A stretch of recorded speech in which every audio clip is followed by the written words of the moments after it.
Welcome, Monika. Hello, Adis Sophie. How are you doing today? I am doing very well. We're at a fantastic location in a very, very unique monumental building at the heart of Amsterdam. You know it very well, so maybe you tell a few words. Of course. So we are in what I call my second home. It's called Equals. It's a community of women, and in their basement, close to the kitchen, there's a small corner, and it's actually their podcast room. So I believe Monika and I are for the first time recording here. So That's right. Yeah. that's fun. It's a new experience and it's fun. It's fun to do new things. So Monika, I get to see you in Amsterdam a lot and online. But can you tell me more a little bit about your background? And you're a coach. I'd love to know more about what was your journey starting this chapter of yours. It was a transition that was really in the making. It was not an abrupt transition because I have a really, really long background in corporate world. I worked for 16 years for large companies in the domain of marketing. And roughly 4 years ago, I started my own company. So it's been a big professional transition, which at the same time allows me to use a lot of the skills that I have developed, but it is a very, very different domain. Yeah. So as any entrepreneur, there's up and down. What was your highest moment? I love speaking on stages. So there is something very, very powerful at being able to interact live with the audience and sharing a message. And I guess the moments where I found a story which I felt could blend all the things that I've learned as a digital marketeer with a bit of psychology, with a bit of mental and emotional well-being. So those were definitely my highlights, the keynotes that I did. So for another podcast, I'd love to know more about these 4 years because I'm sure I can learn a lot since I started like much after you. It's been only, I think, a year that I started what I do. How about your transition? Because that transition has also been in the making, right? Yes. We are now turning in October 2025. And next Friday, next week, I celebrate 1 year since 1 year since I started. Happy birthday. I know. So one thing we teach a lot in Designing Your Life is like celebrate the small wins. And it's been 12 really intense months this first year of business, and it's been a lot of up and down, and we forget everything that we have achieved, done, what worked, what didn't work, and we'll do just that with our community, with our partners, with former participants, to just raise our glasses, have a bit of fun, and have this retrospection on what have we done. Yeah, it's important to take a moment and pause, right? Because we kind of keep going, and there's always the next thing.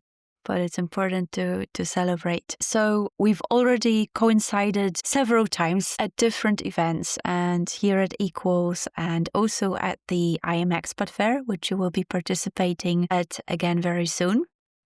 So I know a little bit about what you do, but could you tell the audience what this entire concept of designing your life is about? Yes, sure. So in brief, I forget to mention that just like yourself, I used to be an employee. I used to be in a small family business in trading, and then I moved in corporate. And just like you, I've been also in the space of cosmetics, specifically sustainability packaging. So I have developed a really, really strong network in that area. I have decided to completely change and follow my dreams. So it was definitely a bit scared, but I took after deciding I feel I'm ready for a change, I took a sabbatical and detached me from the purpose of working for money and to see what type of conversation, what drives me, what do I do. And during this 1 year, I've done many workshops, most of them for free, but just to explore what it is. And I really liked it. I really like bringing people together to explore, to get to know themselves, to pause, and to unlock wherever you feel blocked. And there's a theme that was in my head for years. Actually, it's not a theme, it's a book called Designing Your Life. And I read the book and it really helped me, but mainly helped our relationship because I used the framework for my husband. Oh, wow. Yeah. It is a very personal story. Yeah, for sure. So I did the homework. I've done many things. And then I actually arranged a holiday in Bali. And I said to my husband, do this framework. And that was fantastic. And it really unlocked many things about future possibilities for us. And we were parents. And for me, it felt a bit constrained. It felt like I was losing freedom. And by using the tool of design thinking and designing your life, wow, opportunities open up. So what is designing your life is really applying design thinking. So this is a software in it's a method. It's a 5-step process in innovation. It comes from Silicon Valley, so usually for software. So what does this has to do with your life? Well, you can apply it to your own life. And that's what we do. We teach innovation, mix and blend it with positive psychology to innovate with your own life. Fascinating. I had no idea there was such a personal story behind it, but then you're the living testimony that it works, and you could see in your life, your partner's life, in your family's life, that the method really, really works. The question that I might have is around group experiences, because I work primarily with individuals. So it's a one-on-one conversation with a lot of different tools. And obviously there's some work to do in between the sessions, but primarily I work on one-on-one basis. Could you tell a little bit about a group process? What do you feel that the value of a group process is in personal development? Yeah. So I think this is a bit of a personal choice. If you prefer to be in group or individual. Sometimes when you feel like you don't want to share your story, maybe a one-on-one at this moment feels more safe. But in our groups, it's safe. So there are so many different stages. So you have people who are coming from a very positive space and they are planning what's next and they want to acquire new skills. There are people who've been trying for a while and they couldn't and they came across the book and they want to explore further. And the group dynamic, which is obviously my signature and what I love doing, so I do that through workshops or retreats, is that there is magic happening with participants. And by magic, it means that you get to share and others do too. And suddenly what you thought is so personal actually is quite universal. Yes. Right? Because as clients, if you've seen clients and oh, I've heard this story before. So when you're in a group and you hear other people's stories, you're like, wow, first of all, I'm not alone. And second of all, she's been there. She can share her story and I get inspired by others. So there is something really, truly unique about being a group. There's energy, there's ideas, there's connections. And also, unfortunately, well, because we both work with expats, sometimes it can be lonely. Mm-hmm. So if you can meet people who are in the same mindsets of growth and transformation, you have a very deep connection in a very short amount of time. And I noticed that there's something very powerful of people coming together with a similar intention. So just the fact that you make the time and that you show up for yourself and you thought about it, it's a conscious decision to start a process. That already creates a very, very powerful space. And I know that often the struggle people have is that, maybe I don't want to overshare, or will it be safe to share? Actually, the group creates such a fantastic field that you wouldn't really dare to share anything outside, right? It becomes a process that is really contained to the duration of the workshop or the retreat. And there's one thing, and I think it's similar to coaching, that when you speak to a stranger, it's just so much easier to open up. And so I think that's true with when you talk to a coach. It feels safe. And in a space of designing your life workshop, it also feels really safe. And then suddenly it's like, oh, I can share. I can share because you understand. I can share because you will not judge me. You will understand because you came up and invested in yourself just like I did. It's not like sharing to your friend who will say, this doesn't work, Yes, and I'm a bit nerdy. I love theories, like game theory, system theory, systemic coaching. In the systems theory, when you look at it, your family is a part of your system. Same with your peer group, with your closest friends. So whenever you start introducing some change in life, that upsets a very delicate balance. And if you all of a sudden decide to move countries, change career, or I don't know, do some big change in your life, that is going to challenge the status quo in your system. So our family and friends, as much as they love us, they're not entirely objective. And this is where I believe being in a neutral space, whether it's a group setting or it's an individual support of a coach, is very helpful to kind of step out of the field and really investigate for yourself what is it that the best direction and the step forward might be. Yeah, I love what you said because I do relate to this. So I love systemic work too. We don't use it in designing your life, or very little in the workshop that we do. But I relate even when friends are like, "Oh, I'm going to move away," and that's your really good friend is like, "No, don't," because you want them to stay. And there's this idea of people who are close. You don't want them to change so much because you like that coziness, and you like the fact you like them the way they are. So why would they change? So I relate to that. Yeah.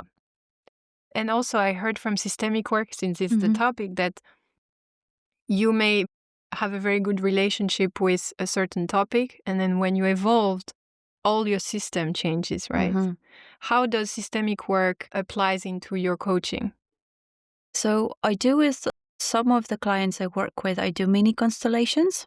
So it's not the full-blown So for those who don't process. know, what is constellation? Can you tell us more? Right. Okay. So you step in a field, and it is a tool that helps you understand, in a nutshell, very briefly, that helps you understand how everybody's positioned in a field and tap into things that maybe you had a sense of, but were not explicitly said. So in the way that I use that tool, it's often understanding team dynamics, or understanding family dynamics is also, of course, possible, but that is not primarily the domain that I specialize in.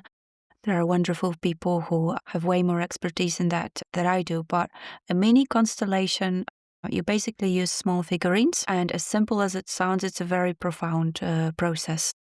So just by positioning them, you understand who is looking at whom, who's absent, and you can tap into a lot of insights. So they're quite Super transformational, powerful.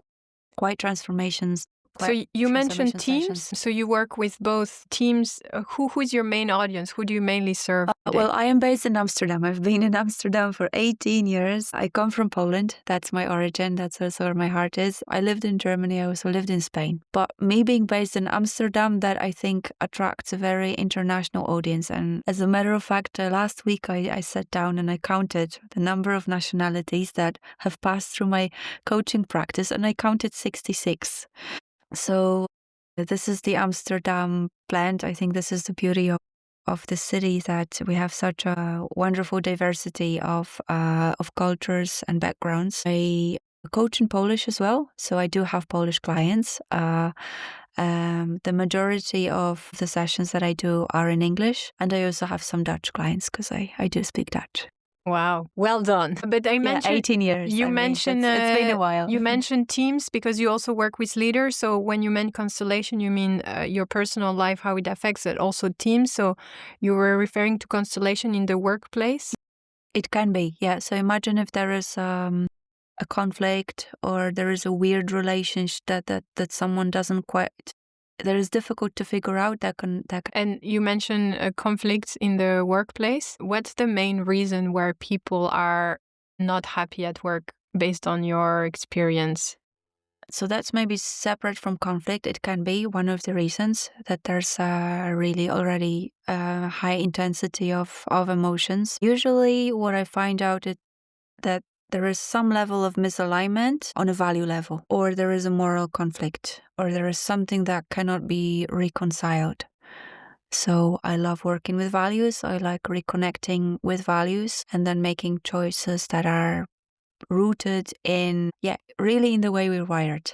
Because values are so individual. It's not something that you can override just because you joined a certain company and now you're an employee of that brand or another. It's really unique to each individual. Yeah. It's funny because I just had a workshop last week with women, and we were talking about that exactly. But for some, the insight was, well, actually, the people that I work with are more important than my job role, or the people I work with are more important than the company values. So it's interesting that for everyone is a bit different through their insight or their experience. So think of it, you can't be in a bubble. and companies have bubbles, they have teams, departments, which also have a unique culture. And it does happen, in fact, that you might be in a department working with colleagues where you have a fantastic chemistry, you kind of get each other, you understand, you have each other's back, there's trust. And that keeps you alive and happy. Whereas in general, maybe you have less affinity with a company. It does happen. Interesting. Yeah. So people, they say the boss is the most important aspect and your colleagues, and then kind of other dimensions. I am interested in the topic of transitions because often the time people come to me when they're facing some transition or they're trying to create change, but they can't quite figure it out or it's not happening. So then they seek support. But how does this framework of designing your life support people in making a transition? Yeah. So I have the same question for you later, for sure. So for us in the designing your life, as I mentioned, there are 5 steps. And one of these steps is identifying your vision of life and your vision of work. So we can talk about values there, like your stories, etc. And there you see if you have a misalignment or alignment. In other words, if your work view is so far away from your life view, it means there's a clash. And that's already insight. And then when you usually come to the workshop because you have been asking yourself the same questions, a challenge you cannot overcome by yourself. And this question that you have might be the right question or it can be the wrong question. Interesting. How can it be the wrong question? Well, typically we teach what's asking the right question and we teach these fundamentals and then we're like deconstructing the question. Oh, wow. Fascinating. Yes. So if we said, well, this was not a well-framed question, rephrase until it's possible for you to actually find a solution. I'll give you an example. The number one question people ask is, how can I live as an artist and make a lot of money? This is not a well-framed question. I'll not tell you how to frame it well. I'm just saying this is not... So then you can, or you can read the book. They have some example as well. Because then you're in this impossible situation where you're like in conflict with yourself a lot. Another situation is where you want this enlightenment, this passion come and you don't have this passion. So we make it accessible for you to really identify what you work with, that you have interest and you go out there. Yeah. So this is one of the steps. Okay, so power of asking good questions. This is is our second step. Yeah. Shall I go through the other step or tell me more? Because before you asked me about prototyping, that's one of our steps. Yeah. Another step that we do that you cannot do alone is ideating. So imagine you have this challenge you want to overcome, and you're thinking on your own, you will have just a limited perspective. Because you know what you know and you're taking decision based on your friends, your experience. So you're a bit limited. Always, yeah. Right? Yeah. So we will take this question that you framed correctly and we will ideate. And we will ideate with the group. Mm-hmm. So then you will come not with 5 possibilities, you will come with 30 possibilities. And then only that and the stories of other people, it's like, oh, wow, I never thought about that. And that obviously opens for networking and opening up options for you, but that's another side. It's not part of the process. And then one other process is to prototype, which I think everyone knows the concept of prototyping. So I don't know if I need to explain. So you create like a test or a mini working version of what the end result will be. Exactly. The prototype, because you use the word test, prototype comes before test. So when I decided to go designing your life, I went all in. But one of our motto is redesign, don't resign. Oh, I see. In other words, you don't have to go wild and say, leaving the corporate world and I'm being an entrepreneur. And then you're an entrepreneur and you totally misunderstood the concept. It was a dream and it was not the reality and you didn't prototype and then you end up losing a lot of money, time and regrets. So that's a possibility, or maybe you love it and that's great. But before you do this giant step, we do prototyping and then test. Oh, so that would be maybe like a mini sabbatical or like a internship somewhere or kind of a trial? Yes. Yeah. This is I love test. this approach. So this is our approach. I do love it because I feel that there is so much romanticizing because of social media. Mhm. So a lot of people, and I've heard many stories that they thought that this was the thing because of the image that has been projected, and they absolutely hate it. So Yeah. it can be, I've had clients who are really bruised and battered by startup world. They thought that was the thing for them, but for their personality, it was just too chaotic, too scattered. So transitions from corporate to startup, or indeed being a digital nomad, which seems very appealing to many people nowadays, but is also not for everyone, or maybe not forever for everyone. So it seems like it's a very responsible approach. Yeah. There's a trend. Like, so the trend, I want to be an influencer. I want to be that. I want to open my coffee shop. I want to open my restaurant. And then you're like, yeah, cool. You put all your money there, but have you worked in a restaurant before? No. Do you have friends who have restaurants? No. So you're just about to jump into something new when you have zero experience and you just saw it on social media. It looks good. There's a huge gap there between the dream and reality. So yeah, love what you said. Yeah, agree. So what is your step towards transition? So to answer your question about transition, when you have that, our workshops are 2 days, usually the standard product. And then after 2 days, you're ready to just prototype and start. So you're no longer stuck. You can actually go out there and feel a lot of confidence and more clarity on what you want to work on. But obviously, it's a long path. And then some decide to go through coaching. Some decide to take other approach to follow the learnings. What's your approach to coaching? I feel that the beauty of coaching is that it is a individual experience, and therefore it's completely bespoke. So I feel that that is the beauty. I also feel that in this day and age, it is very rare to get somebody's undisturbed attention for 1 hour of a time. That in itself is precious. I feel that the role of the coach being objective is also key. So I have no agenda other than helping the person that I work with find out what is the best path forward for them. Because I'm not part of the system, I'm not part of the peer group or a family circle. It is an active process. So I always have a quick chat with a person that is interested in working with me to identify if they are in a place where they're stable emotionally, mentally, to engage in a process like that. And I think the biggest distinction that is really important to make is that in coaching, we work in the realm in between present and future. So we don't really work in the past. Same for designing your life. That is the similarity. Yeah. There are other professionals who dwell in the past, and past needs to be honored. It's important. It brought us to where we are. But within coaching, we don't really engage with the past. And then what I find really interesting in your approach is that this vision needs to be created, because if you're here and you're not happy, usually you're not happy, so you engage in some kind of process. But if you don't know where you want to go, then it's very difficult to move, because which way do you go? So often the first step is actually to define and understand where to go. Yes. Actually, I was thinking, well, if you read the book Designing Your Life and you hear and you saw on social media and you see like really well-known entrepreneur who changed their lives thanks to designing your life, they will talk to you about the Odyssey. So this is the most well-known exercise and module from Designing Your Life. And Odyssey is exactly what you said. It's about envisioning different future for yourself. And that was, for me, the most powerful tool. For others, is other tools.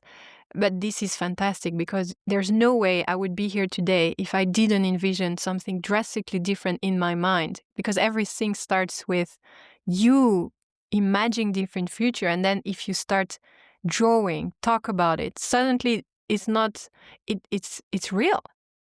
So everything starts with a vision. When we even think of this place, somebody had an idea to put a podcast studio here and to create this entire space, which is actually an entire building from the ceiling to the attic in the city center, so that women can come together and create and exchange and inspire each other. So there was a vision, and then the material reality followed. And we talked about transition earlier. Do you have a specific technique or different specific approach when it comes to transition in this one-on-one time that you have with your client? I don't have one specific. I have quite an eclectic background when it comes to education. I was very curious, so I actually finished 4 different degrees. Only?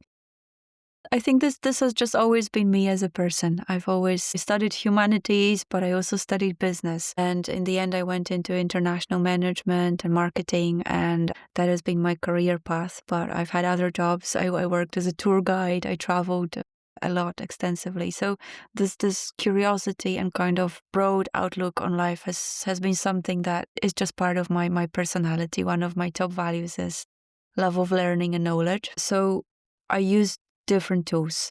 I sometimes work with personality tests, depending on where the person is on their discovery Which process. one? I'm a huge fan. Okay. I love MBTI a lot. I also really, really like working with a test that is designed by VIA, which is a test of values. And it's a set of 20, it's based on positive psychology. There are 24 values, and they can be grouped into 6 virtues. Are we talking about the one we did at Momentum? Yes. I absolutely love this test because there's so much depth into it. And once you start reflecting on it, you realize that most of the decisions in your life are really determined by our value set. Or if we make decisions that weren't, so maybe we followed somebody else's advice, then there is often a price to pay. So they're not sustainable choices. Yeah, huge fan of test. I like Strengths Finders from Gallup, yeah. And more recently, I've been introduced to Human Design, but that's a bit more complex. Yes, Human Design, Enneagram. There's so many layers, so many different ways of looking at personalities. Honestly, I feel like we're such complex creatures. There are some instruments to measure things, to put them on a scale, but there's more dimensions that we don't have instruments for, more dimensions that maybe we don't even have words for. But it's a fascinating topic, and as a map of the world, it helps us make some sense of ourselves. So it is always a process of self-discovery. Then when it comes to making decisions, there's also several frameworks I like using for decision making, which I would expect are to some extent similar, but obviously they're a bit shorter interventions. So my sessions are 1 hour, so we need to go through it within that time. And I'm a big believer in journaling. So guided journaling, writing down questions. So I also have several programs that I use for my clients if they're working, for example, on changing their career and they're asking questions, well, maybe I should be doing something completely different. Then I have a process that takes about 2 weeks and really involves journaling every day and answering questions that help you discover what they could possibly. Yeah, we do use as well some techniques. Well, I'm not going to talk about now, but we talk about your zone of genius, how to find your zone of genius. So that's something we add on to the Designing Your Life. And one element that a lot of people love also is energy management. So actually what lights up, what gives you energy, this is a tool we use as well. Fantastic, yeah. So I trained in NLP as well. So there's a lot of interventions that come from that world on, zone of genius or what else, stepping into your power. And yeah, there's so much. There is really, really so much. How do you know if a person is ready? No one's ready. Ready? So I have here, like sometimes I see someone is like, she should come to Designing Your Life. Like she's so ready. It would bring her to the next level. And they're like, yeah, but I'm not ready. I'm not sure what I want. Well, that's exactly why you should come to Designing Your Life, right? If you were ready, you wouldn't come to us. So I think we're never ready. But the thing is, if you wait to be ready, then you do nothing. And it's always out of comfort zone, right? So it's always that little leap. Oh, I don't know who's going to be there. I don't know exactly how it's going to work. And yeah. Yeah, so I think it's like when you're in that zone that is, because it can be, you're in a zone of comfort, of discomfort. So zone of comfort can be great and you're not growing, but you just like it and that's fine. Or you're in a zone of discomfort and that's when you come to us. I guess it's the exact similar stages. Yeah. So I would say, yeah, we're never ready. No, we're never ready. I feel like sometimes we need to push ourselves a little bit. But if the discomfort is bigger, so the short-term discomfort is bigger versus long-term comfort, then it's the right thing to do. Yeah. We do one exercise like this after, as in our reunion, like what's the price of doing nothing, right? Yeah. But yeah, so for us, it's like, okay, you're not ready. No, it's like you take a weekend of your life to get clarity on what you do next. There's no better investment than that, in my opinion. And I guess what's interesting is because for me, when I see coaching, it's like it's really good to go deeper in one specific topic. So with the community, what I'd like to offer is to revisit all of the module month by month. We revisit the module. That's something I'd like to offer in the future, because every time in 2 days, it's extremely quick. And you wish you would have 1 week for this one module and another week. So the idea is to revisit. And also there's not all the tools that could be beneficial for you. So the same way we talked about strengths or values, there's so many techniques out there. So, yeah. Who would you say would come to you? Like what type of clients are attracted by you, or do you attract? I think because of my background, it's a lot of women working in digital roles. That said, I don't actually advertise it. I don't exclude anybody. Everybody's welcome. But I feel that it happens naturally by simply sensing some affinity. I understand the environments, and I kind of get where people who are in those environments are coming from. In terms of nationalities, I already mentioned all nationalities. Not only Polish, 64. Not only Polish, can do more? So which one do you miss? Chinese? No, Chinese. I think some African countries. Is definitely underrepresented. Usually, I would say it's somebody who's been bumping into some kind of challenge and they couldn't quite figure it out until they got so frustrated that they decide, now it's time. This is the typical scenario. And I have here a question for you. Which you as a coach, how do you help clients to move from fear and uncertainty to clarity and action? So a similar question that you asked me. Yeah, in the training that we get as coaches, because I got trained and certified, so I'm a big believer in education, and that is also, I take my job very responsibly. So I went through the entire process, and the biggest part of the training as a coach is asking questions. So this is why I was really curious about, tell me more about those questions, how to ask powerful questions. Because indeed, if you ask wrong questions, like why am I not succeeding? Why am I being rejected in those job interviews time and time after again? You will get answers. You will get answers to whatever questions you ask. So sometimes it's about asking the right questions, and that is already powerful. How do you move from fear and certainty? Basically, we're stuck. We've been there for months. We want to know exactly what we need to do. We want to go and try it out there, but we're paralyzed. Right. So I went on a tangent on question, but I was actually getting somewhere. So what I will then do is I will ask the right questions. And one of those you've already asked, what is the power of doing nothing? Right? What do you think will happen if you don't change anything? So if a person is already unhappy in some area of their life, if they don't change anything, what will the consequences be 6 months from now, 1 year from now, or 5 years from now? And it's sometimes necessary to feel the pain and imagine the life if no action happens, and understand that it's choosing short-term discomfort. So bit of fear, bit of maybe anxiety even, versus long-term comfort, or short-term comfort, watching Netflix, right? Keeping doing the things you've been doing, but long-term discomfort because the problem will not resolve itself. For sure. So you probably heard that I was at Tony Robbins' event. Yes, me too. Yeah. Really? You were there? London. Okay. Because this is really much Tony Robbins' approach. Yes. Yeah. Cool. NLP, I mean, this is also what his roots are. And I trained with Richard Bandler in London. I like to go, I seek out my sources. I like to go to the source.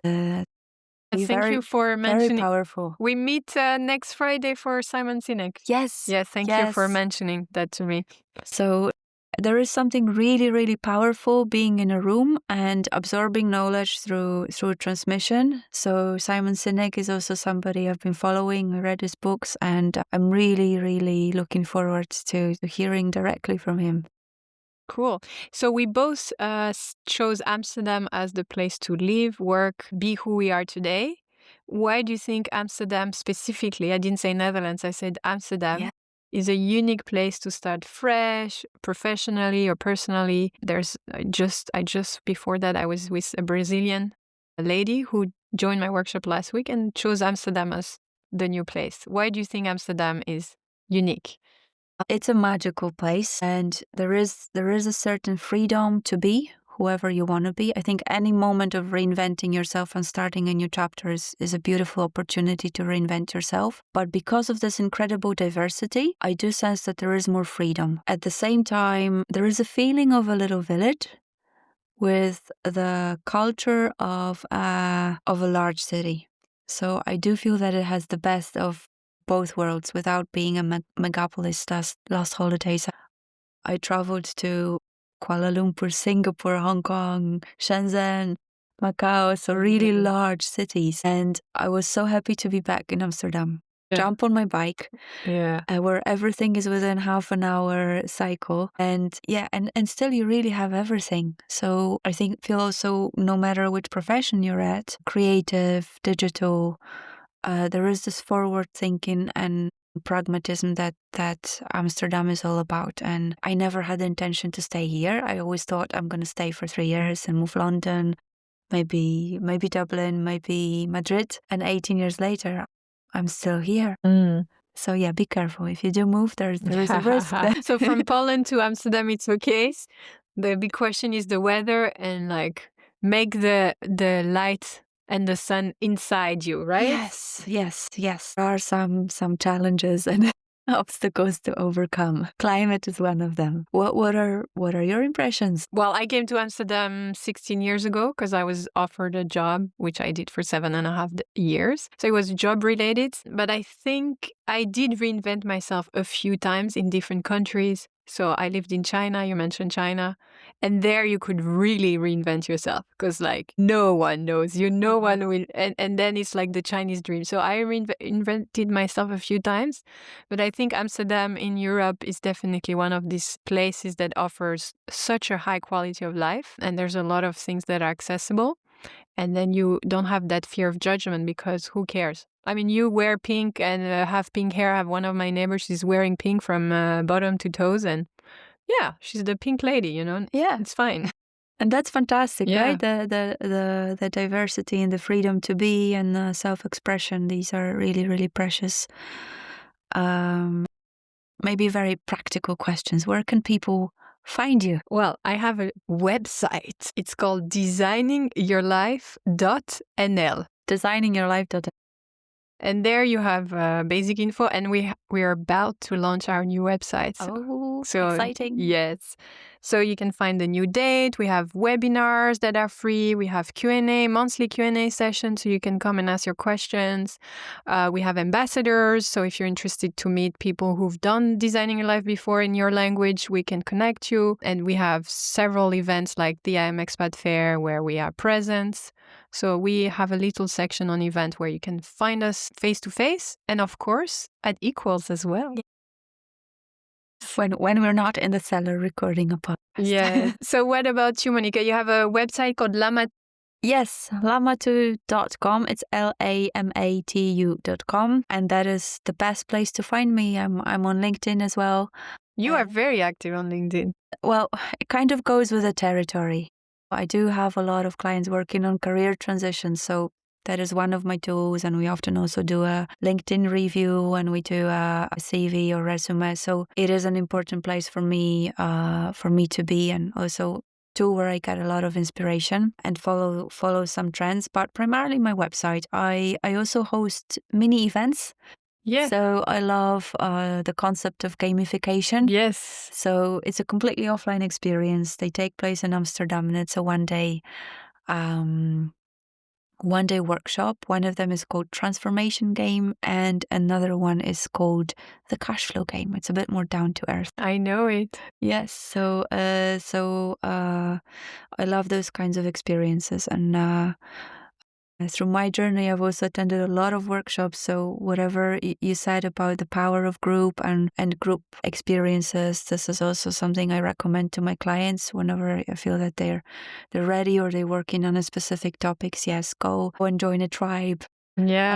Have your accountability group and design the life of your dreams. And we both have an event the same week at Equals, I believe. Mine is on Monday, 10th of November.